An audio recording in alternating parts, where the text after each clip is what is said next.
Hey guys, what's up? And welcome back to my channel. It's Josh. We're looking at a DHL package here. Can you see that? Super excited to unbox it. And I wanted to film the unboxing because it's been requested that if I ever got another one of, this type of watch, that I do a full unboxing because the last one I did was not really a true unboxing. So I haven't actually taken anything out of this yet. The only thing I went ahead and did was I removed the shipping label that comes with it, because it had some sensitive information on it, and I didn't want to, show that on video. So it looks like this is the top. So I'm just going to go ahead and unbox this, and I hope it's interesting to people. I'm going to try not to cut any of it, but if it starts getting, long and burdensome, I may just kind of speed things up here and there. But while I go through this, I wanted to talk to you guys also about customs and importing, because that's one thing that I've gotten some questions about, and that I think some people have, it's hard to find information, like concrete information that, like a source of truth on any of that. So before we get started, the value that you're allowed to import, whether that is something that you are, whether you went shopping overseas and you're bringing back, on an airplane on your person, or shopping online, from a vendor outside of the United States, you're, generally speaking, and I'm not a legal expert, so don't quote me on this, but generally speaking, your limit for imports duty-free, I've always been led to believe is $800. And basically, anytime I've purchased an item that's over $800, primarily from Europe, I've always been hit with duties. And sometimes, depending on your state, you're the vendor and the shipper, you might even get charged like a brokerage fee on top of those duties. So, and it can add up. I've definitely gotten stung a couple of times on that. This time, however, so this is the, I don't think there's anything super sensitive on here, but you can see that the declared value on this package was $958 US. So I was fully ready to pay any kind of import duties, upon picking up the pack, or upon delivery of the package. But I actually didn't get charged anything. So let's just go ahead and start opening this guy here. This came, as you may have seen, came from Seiya Japan. So you can probably guess at least something about what it is. Let's see here. So this is exactly as you get it. You can see I have not opened this at all. It is still completely taped up, as you, as you will get something like this in the mail. So let's just go ahead and cut right into it. I have no idea. I have no idea whether this is the top or the bottom, so I guess we'll all be surprised. So what I'm going to do is I'm going to take it out of the box, and then I'm going to cut that, and then kind of, just get everything settled and put away. And then I'll come back on, and we'll kind of sit down together and look at it, all of us for the first time. So it looks like I actually opened the bottom, but that's okay. Oh, look at this. Every time, I swear, every time I get something from Seiya, he or they just package everything so nicely, and so, like, I never worry about things being broken. I never worry about things being out of place. I see a document here, so I'm going to just slip this out to the side. I don't know what this is, but let's see. Oh, no, nothing sensitive. This is the, oh, I love these. Every time you buy a Seiko from Seiya, you basically get the Japanese watch catalog, which, I mean, jewel-worthy, right? John loves this one, I think is the one he likes. Anyway, so this is just kind of a watch collection guide. It's got all of their collections, but it's really cool to see kind of in paper, in print, all of the Japanese watches that, one can get in Japan, or one can, some of these you can get through, like, Seiya Japan, or Higuchi, or, Long Island Watch, or something like that. So, watch catalog, I've done that, I'll look at that later. Okay, here is, oh, and you also get, they give you a really nice, really big, like a microfiber cleaning cloth, so nice to have on hand. I'll throw that off to the side as well. And here is the star of the show. It is obviously, by now I'm sure you can tell, it is a Seiko. And this is not any kind of epic reveal, the title of the video, I'm sure gives it away anyway. But the last time I showed my SARX SARX055. People said that they would have liked to see the entire unboxing, so that's what I'm doing. And I hope you guys like it. Okay. This is the beautiful Japanese version, JDM, Japanese domestic market Seiko box. So let's just take this guy out. Oh, I'm so excited. I actually have not seen, like, you know, obviously I just opened the box, so I haven't ever actually seen this piece in person. So I am super stoked right now. Of course, with any Seiko purchase, you get, you know, the instruction manual. It's half in Japanese, half in English.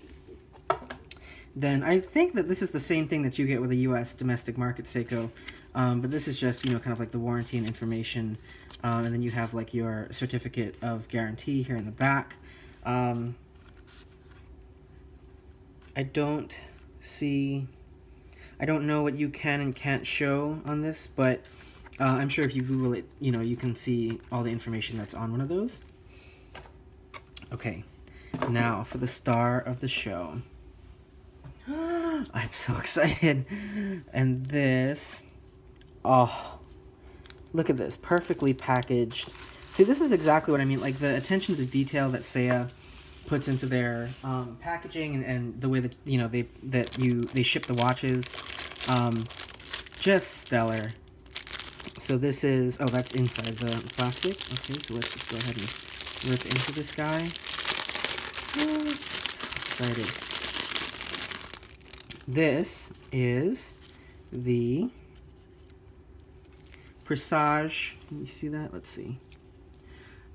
Seiko Presage, JDM Seiko Presage SARX055. And I'm sure, as you guys all know by now, that means it is the baby Snowflake. Look at that detail. Oh my goodness.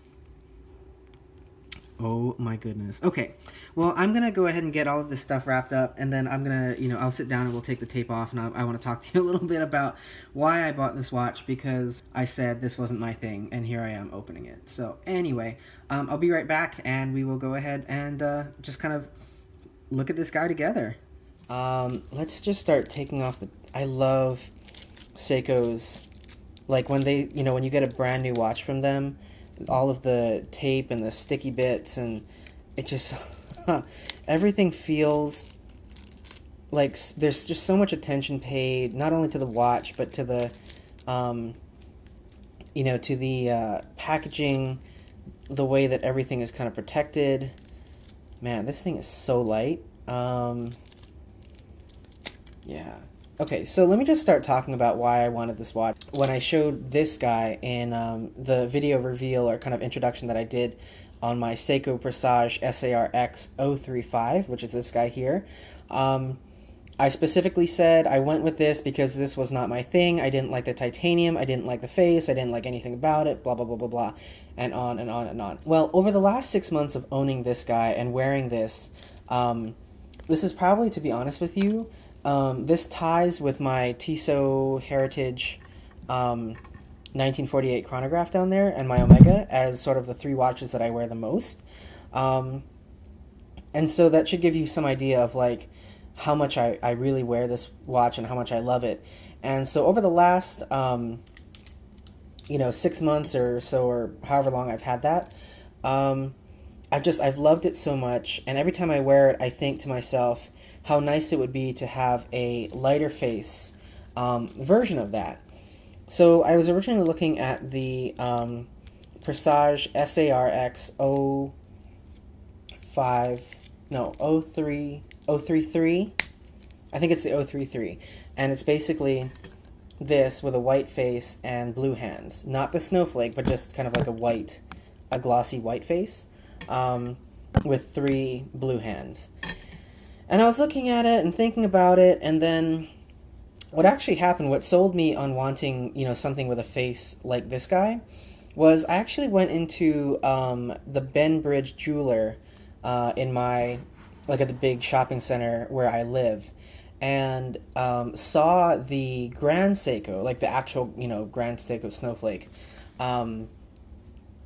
And the texture to me was not as obnoxious in person. I think it's really exaggerated in pictures of both that watch and this one.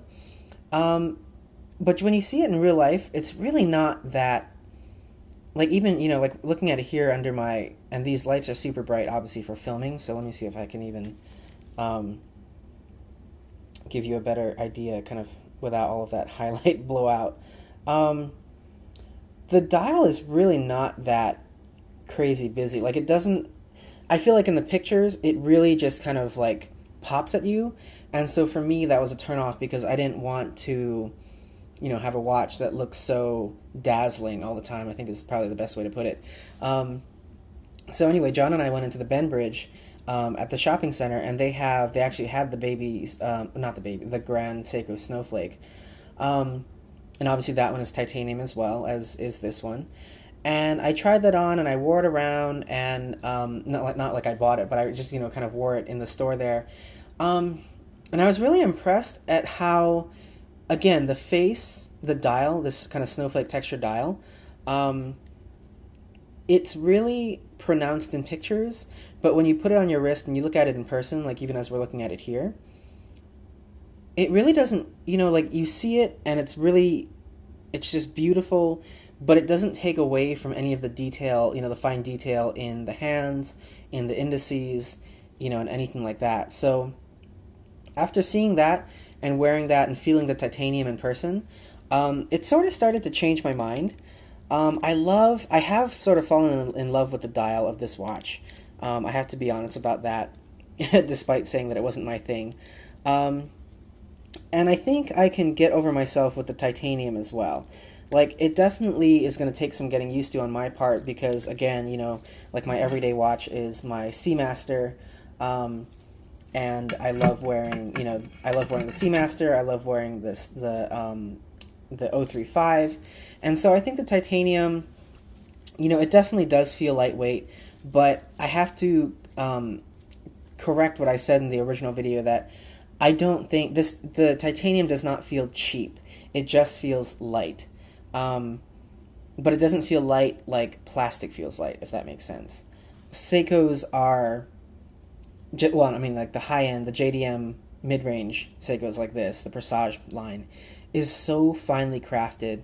You have the same Zaratsu finishing as you get on a Grand Seiko, and you have the same dia shield as you get on a Grand Seiko. The only thing that you're really compromising with is that, in here is only the 6R15 movement, which for me, honestly, is perfectly fine. I have nothing wrong with owning, all kind of basic caliber, workhorse caliber movements. I don't think that there's anything wrong with that. Because, they're workhorse calibers, they will run forever, they're perfectly serviceable by anybody. And again, the price of this watch is only $1,000. Actually, if you take into account that, we're comfortably under $1,000, being that this was like $958 on sale at Seiya. So anyway, really gorgeous watch. Look at that face. I mean, and again, my filming. So I have like these super bright white LED lights that I just got for filming, so that my videos look a little bit better. But they do kind of blow out the detail in some of the finer detail in some of these watches. So. Oh, that's maybe better. But you can see, I mean, like, look at all that detail. I love it. I love it so much. It's so pretty. I love that the hands are the Dauphine style hands. I love that the hour and minute hands are, like silver mirror polished and not blue. I think that was what turned me off about the white version of this one. I think that was what turned me off, that all the hands were blue. There's something about this design that I feel like silver hands are more appropriate.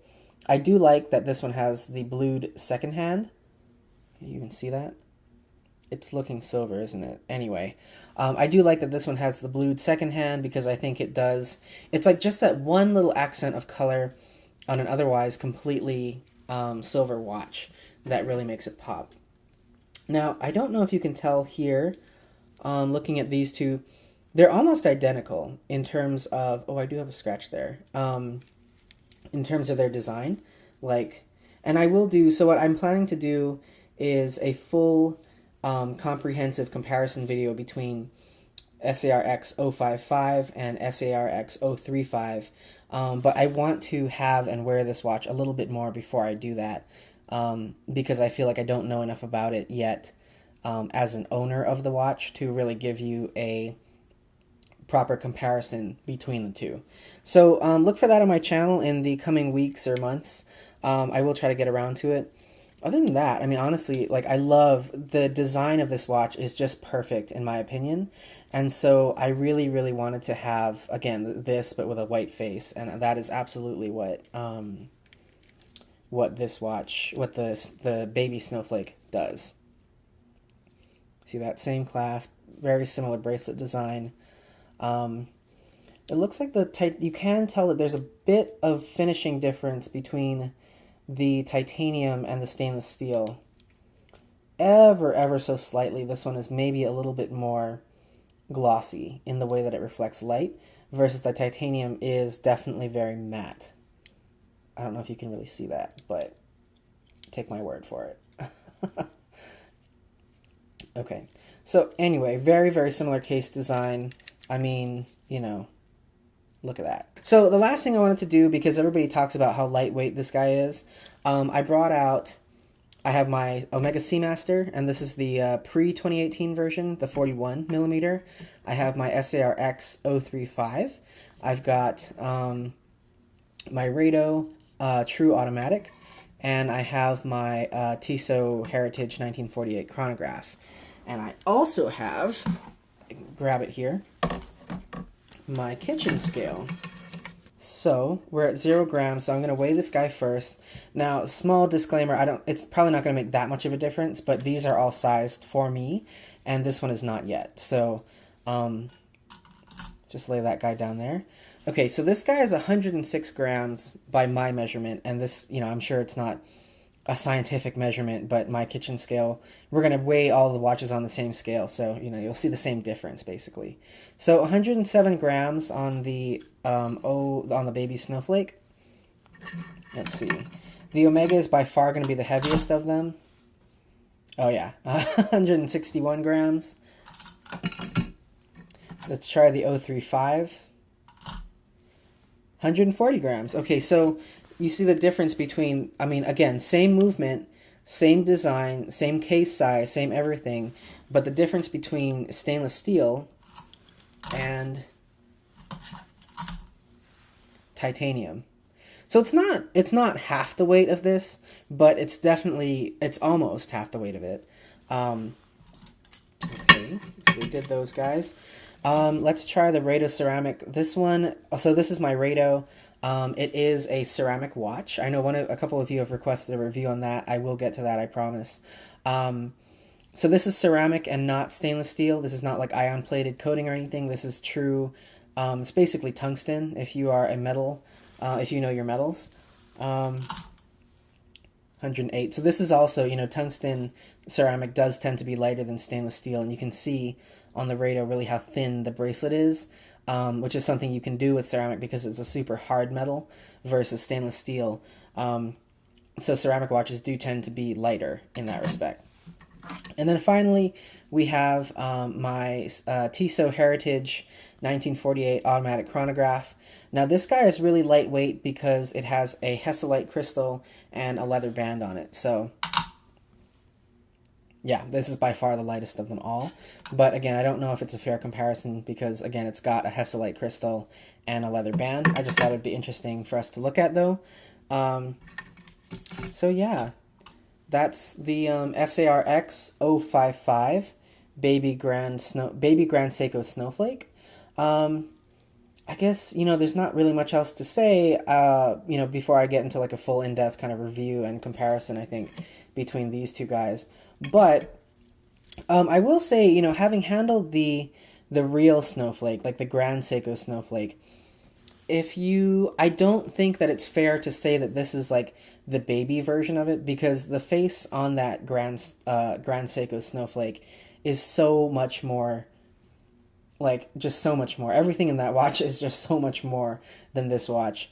Doesn't mean that this is bad. You know, I absolutely think for $1,000, if you're looking at, you know, just sheer cost to value, this is probably a better value than that real Grand Snowflake, because that's like $4,800, I think. Um, but the face is definitely more.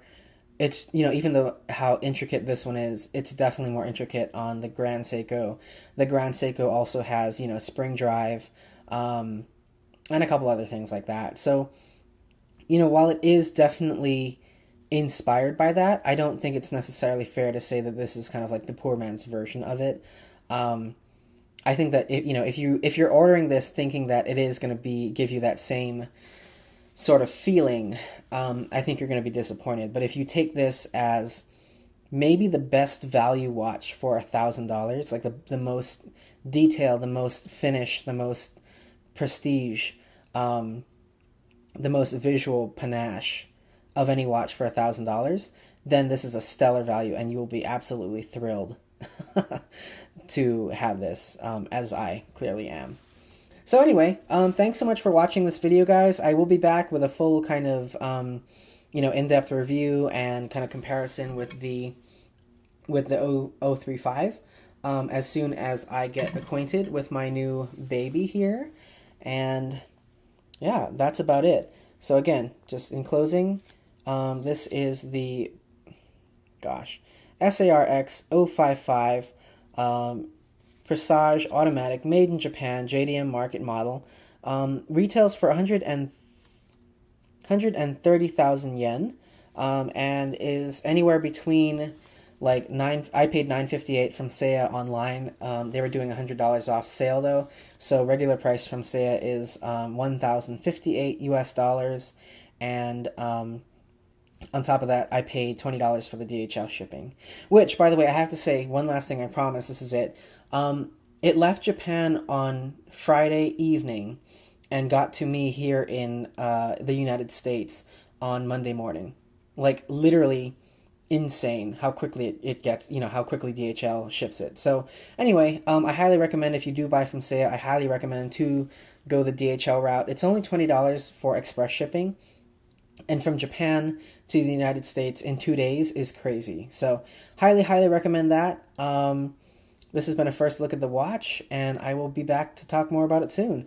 I hope you guys have enjoyed this video. Like I always say, please feel free to leave a question down below in the comments or message me on Instagram. I do try to get back to you as quickly and as thoroughly as possible. So thanks so much, guys, for watching this video. I will talk to you soon, and take care.